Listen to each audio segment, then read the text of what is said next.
Hey guys, aku Yemi Mahutapea dan thank you so much udah gabung di Obrolan Malam bersama Revivo. Pastinya kita akan ngobrolin hal-hal yang membangun dan juga menguatkan. So, enjoy and God bless you. Hai guys, welcome back to Obrolan Malam. Dan kali ini gue gak sendiri, gue ditemani dengan seseorang yang udah luar biasa banget. Almost everyone knows him. Please welcome the one and only Coach Sydney Muhede. Yay! Thank you for having me Di to this studio ada banyak podcast. banget orang nih udah menyambut. Betul. Terima kasih buat ratusan teman-teman yang sudah ada di studio ini dan penonton yang sudah hadir ya. Betul sekali. We're so happy to have you Thank karena you for having me. udah lama banget sebenarnya pengen have you in our podcast, tapi akhirnya baru kesampaian sekarang. Betul. Dan topik yang aku pilih untuk podcast kita hari ini adalah calling. Kenapa calling? Di telepon gitu maksudnya ya, di telepon. You used to call me on my cell phone gitu kan. Enggak. Sebenarnya sebelum kita bahas calling, for you personally, apa sih arti calling? Oke, so for me dulu karena aku sudah menjalani kalau dalam konteks kekristenan ya, aku udah menjalani my calling itu udah hampir lebih dari 30 tahun, 32 tahun bahkan sih? sebenarnya. Kakak umur 35 kan? Betul, jadi aku mulainya Dari sebenarnya umur 2 tahun ya, sebenarnya dari umur 2 tahun Luar gitu biasa kan. ya. No, aku benar-benar sudah menjalani panggilan dari Tuhan itu dari umur 17. But dulu aku punya pemikiran tentang calling itu adalah yaitu kita dipanggil untuk melakukan sesuatu. Ada suara dari langit. Ya, like ada perkara yang besar harus kita kerjakan atau pergi ke sebuah daerah, mengemban sebuah gitu kan, untuk melakukan sebuah big mission lah in life. But I realized terutama dalam 10 tahun terakhir ini bahwa sebenarnya panggilan Tuhan buat kita dalam konteks panggilan ya, karena mungkin kalau teman-teman nggak ngerti panggilan itu apa, yaitu it's a specific ada purpose in your life kan. Cuman dalam konteks saya itu sekarang menjadi bahwa kita tidak dipanggil untuk sekedar melakukan sesuatu, pergi ke suatu tempat atau menjadi sesuatu, tetapi panggilan kita adalah untuk mengikuti suara yang memanggil kita. Karena kalau kita ngomongin panggilan, if there's somebody who calls, that means it's a person. Gak mungkin kan saya dipanggil untuk pergi ke Papua. Emang Papua manggil kamu gitu kan? How can a place, ada someone yang memanggil. Anytime kita ngomong tentang calling, it has to be a person, mesti ada pribadi. Nah, ini aku selalu bilang, berarti panggilan kehidupan kita sebagai anak-anak Tuhan adalah cuma sekedar mengikuti panggilan daripada Tuhan Yesus. Hanya itu aja. Artinya follow him.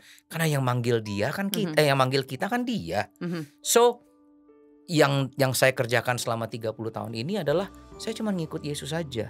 Nah, pertanyaannya yang lebih spesifik yang banyak anak muda cari tahu itu adalah ngapain, tapi yang kita bingung tuh bukan siapanya tapi ngapainnya. Nah, ini aku bilang, for me it's as simple as dalam kesehari-harian kita just follow what Jesus says. Apapun itu. Dan karena seringkali kepala kita kalau ngomongin soal panggilan, kita tuh mikirin perkara yang gede.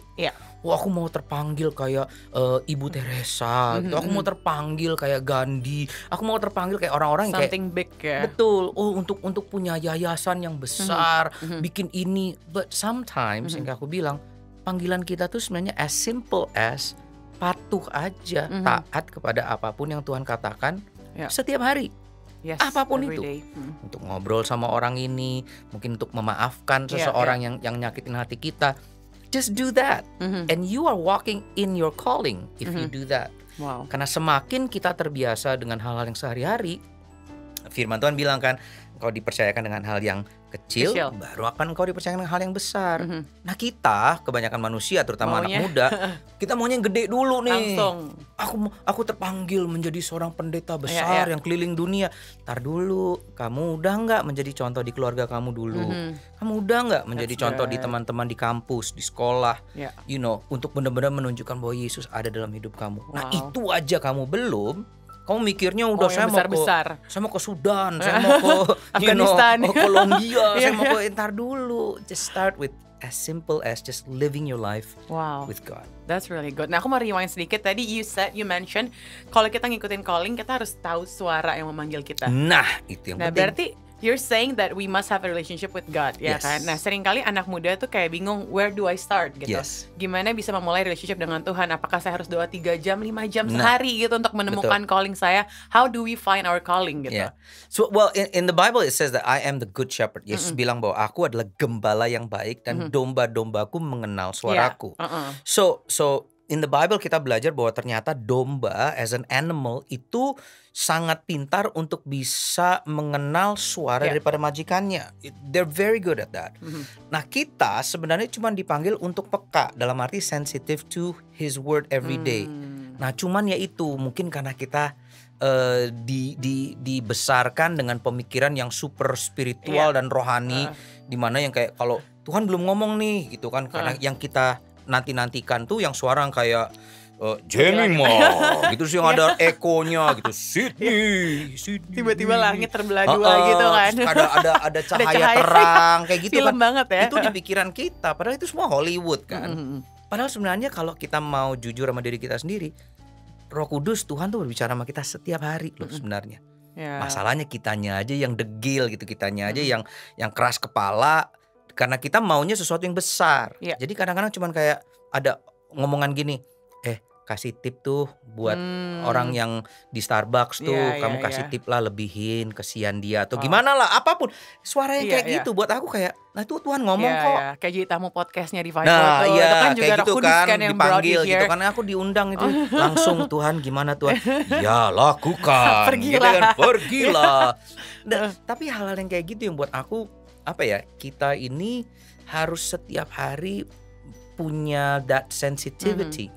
Cuman again, balik lagi kepada relationship. Kayak I can hear, misalnya lagi di mall nih, lagi di mall gede. Anak saya teriak atau anak saya nangis, saya bisa tahu itu anak saya dari sekian ribuan orang.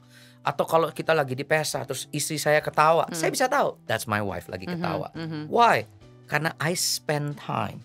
Aku benar-benar menjalin hubungan dengan mereka sebagai keluarga. It's the same thing with God. Kita yaitu, kalau kamu ibaratnya mau doa aja, dan doa di sini yang kayak tadi bilang harus 3 jam. Enggak lah. Seharian, Karena malam suntuk betul, gitu kan. dari pagi sampai malam gitu kan. For me ya, dari dulu aku selalu bilang bahwa doa itu is our communication with God every single day. Right. Jadi kalau orang nanya, Kasih ini doanya berapa lama setiap hari? Aku selalu bilang 24 jam. It's 24 hours. Wherever you go. Even right now as I'm talking to you, I'm still talking to God. Tuhan, nih pertanyaan ini aku jawabnya apa ya, gitu kan? So ini yang aku bilang kita harus demystify, bikin supaya yang segala sesuatu yang rohani ini nggak menjadi sesuatu yang menakutkan, gitu loh. It's truly simply showing up and just being with God, living with God, berjalan aja sama Tuhan setiap hari, nggak perlu kaku gitu loh. Kayak misalnya nih aku bilang sama suruh orang temen gitu lah, ayo kamu doa makan, aduh aku nggak bisa doa makan gitu kan, kayak disuruh doa syafaat kamu bisu, kamu kena begagu gitu kan. Aku bilang, emang kamu mikir doa tuh untuk kayak gimana sih? Harus bahasa khusus kah gitu kan? Bapa kami yang ada di surga, Bapak yang kami mengucap. Kadang-kadang kita kayak gitu mikirnya kan. Padahal kan sebenarnya anggap nih, misalnya kayak anakku ya, ketemu aku gitu.